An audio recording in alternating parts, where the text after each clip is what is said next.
Hi friends, ఇక్కడ wall పైన ఉన్నటువంటి ఫోటో ఎవరిదో గుర్తుపట్టగలరా మిత్రమా?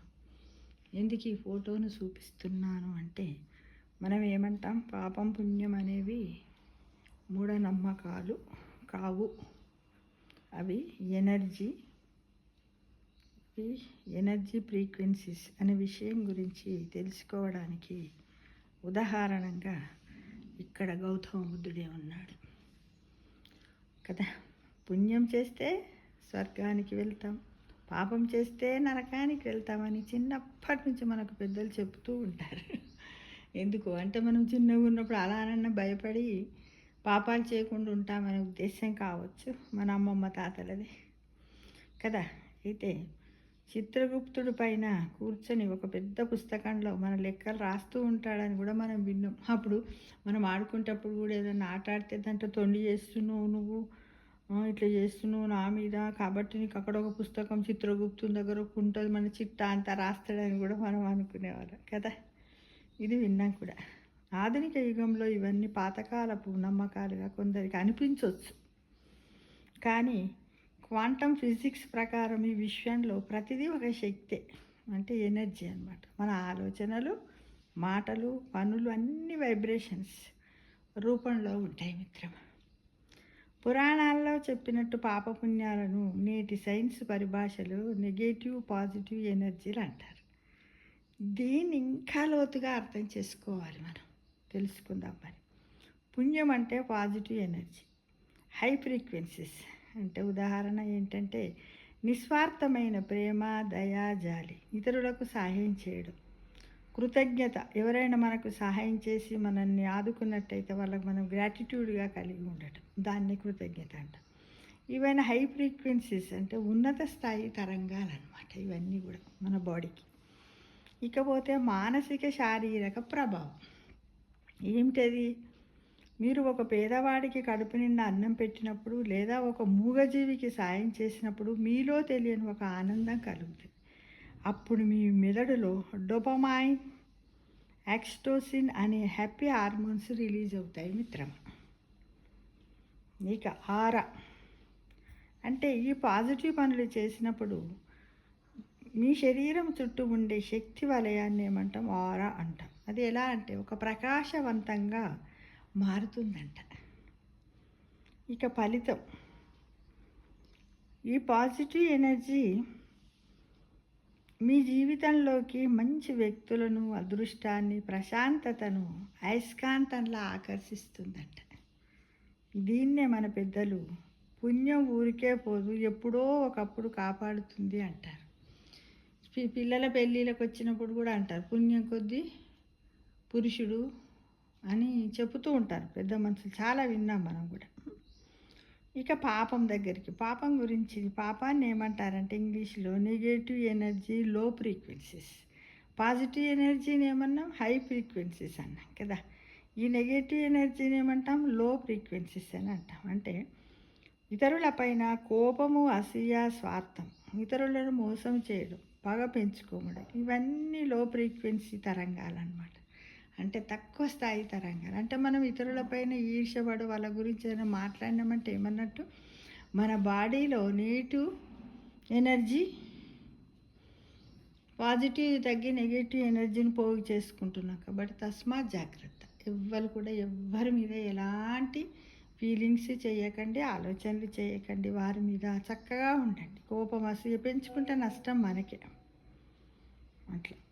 ఇక మానసిక శారీరక ప్రభావం, మీరు ఎవరి పట్ల అయినా తీవ్రమైన ద్వేషం పెంచుకున్నప్పుడు, లేదా ఒకరిని మోసం చేసినప్పుడు మీ శరీరంలో కార్టినాల్ అనే స్ట్రెస్ హార్మోన్ రిలీజ్ అవుతుంది. ఇది మీ బీపీని పెంచుతుంది, నిద్రను దూరం చేస్తుంది, రోగ నిరోధక శక్తిని కూడా తగ్గిస్తుంది. ఇక ఆరా అంటే, నెగటివ్ పనులు చేసినప్పుడు మీ ఆరా అంటే ముడుచుకుపోయి నల్లగా మారుతుంది. అంటే మన చుట్టూ ఉండే కాంతివంతమైన పొర నల్లగా మారుతుంది. ఫలితం ఏంటంటే, ఇతరుల పట్ల మీరు వదిలే విషపూరితమైన ఆలోచనలు, తరంగాలు ముందుగా మీ శరీరాన్ని, మీ మనస్సుని నాశనం చేస్తాయి అనే విషయాన్ని తెలుసుకోవాలి మిత్రమా మనం. ఈ నెగటివ్ ఎనర్జీ మీ జీవితంలోకి దురాదృష్టాన్ని, అనారోగ్యాన్ని, సమస్యలను ఆకర్షిస్తుంది. పాపం పండింది అంటే ఇదేనేమో. చాలామంది అంటారు వాడు చాలా పాపాలు చేసిన తర్వాత వాడికి తీవ్రమైనటువంటి నష్టం జరుగుతుంది. అబ్బా, ఇన్ని రోజులకు దేవుడు పాపం పండించిండు అని అంటారు కదా. అలానే ఆలోచనలే శక్తి. ఆలోచనలే శక్తి. Thoughts are energies. ఆలోచనలే శక్తి. పుణ్యము లేదా పాపం అనేది కేవలం చేతులతో చేసే పనుల వల్ల మాత్రమే రాదు మిత్రమా. మీరు మనస్సులో ఏమనుకుంటున్నారు అనేది కూడా ఒక ఎనర్జీనే అని గమనించండి. వాడు నాశనమైపోవాలి అని మీరు మనస్సులో గట్టిగా అనుకుంటే మీరు ఒక నెగటివ్ ఎనర్జీని క్రియేట్ చేసినట్లే. అంటే పాపాన్ని క్రియేట్ చేసి ఎదుటివారికి మంచి జరగాలని మనస్ఫూర్తిగా కోరుకుంటే మీరు పాజిటివ్ ఎనర్జీని, పుణ్యాన్ని మూటగట్టుకున్నట్లే. అంటే దాచుకున్నట్టు. డబ్బు వస్తే మనం ఏం చేస్తాం? దాచుకుంటాం కదా లాకర్లలో. అలానే ఎవరిపైనైనా మనం ఎలా చేయాలి? పాజిటివ్ థింకే చేయడానికి ప్రయత్నించాలి. ఇక విశ్వపు బ్యాంక్ అకౌంట్ అంటే ద కాస్మిక్ బ్యాంక్ అకౌంట్. విశ్వపు బ్యాంక్ అకౌంట్ అంటే ద కాస్మిక్ బ్యాంక్ అకౌంట్. ఏంటది మరి? ఈ విశ్వం అంటే యూనివర్స్ ఒక పెద్ద బ్యాంకు లాంటిది. మీరు చేసే ప్రతి మంచి పనిని, మాట్లాడే ప్రతి మంచి మాట ఆ ఖాతాలో పాజిటివ్ ఎనర్జీ అంటే పుణ్యం రూపంలో డిపాజిట్ అవుతుందని తెలుసుకో మిత్రమా. మీకు ఏదైనా కష్టం వచ్చినప్పుడు, ప్రమాదం ఎదురైనప్పుడు ఆ అకౌంట్లో ఉన్న పాజిటివ్ ఎనర్జీ ఒక కవచంలా మారి మిమ్మల్ని రక్షిస్తుంది. దీన్నే మనం ఏదో పుణ్యము చేసుకున్నావు కాబట్టి బ్రతికిపోయావు అంటాం. నెగటివ్ పనులు చేస్తే అకౌంట్ బ్యాలెన్స్ జీరో అయిపోయి సమస్యలు చిక్కుకుంటామనే విషయాన్ని మర్చిపోకూడదు. తస్మాత్ జాగ్రత్త మిత్రమా. సైన్స్ ప్రకారం సైన్స్ మరియు ఆధ్యాత్మికతల కలయిక అంటే భౌతిక శాస్త్రం, ఫిజిక్స్. శక్తిని మనం సృష్టించలేము, నాశనము చేయలేము. Energy can neither be created nor destroyed. అది ఒక రూపము నుంచి మరొక రూపంలోనికి మారుతుంది. అవునా కాదా? చెప్పండి మిత్రమా.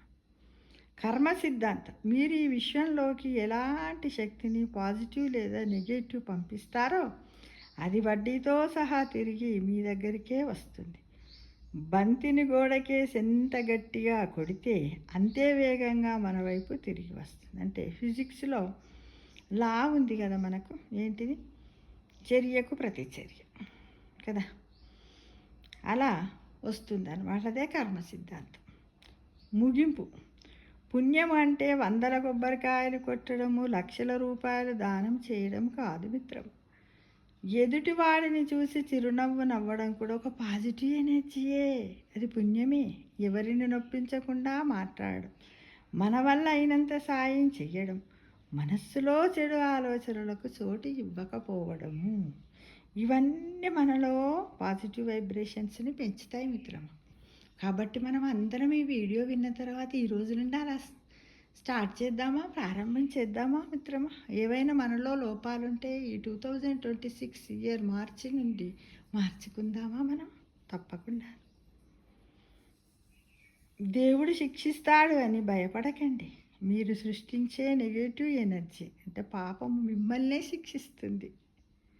దేవుడు కాపాడుతాడు అని ఎదురు చూడకండి. మీరు సృష్టించే పాజిటివ్ ఎనర్జీ అంటే పుణ్యము మిమ్మల్ని ఎల్లప్పుడూ కాపాడుతుంది.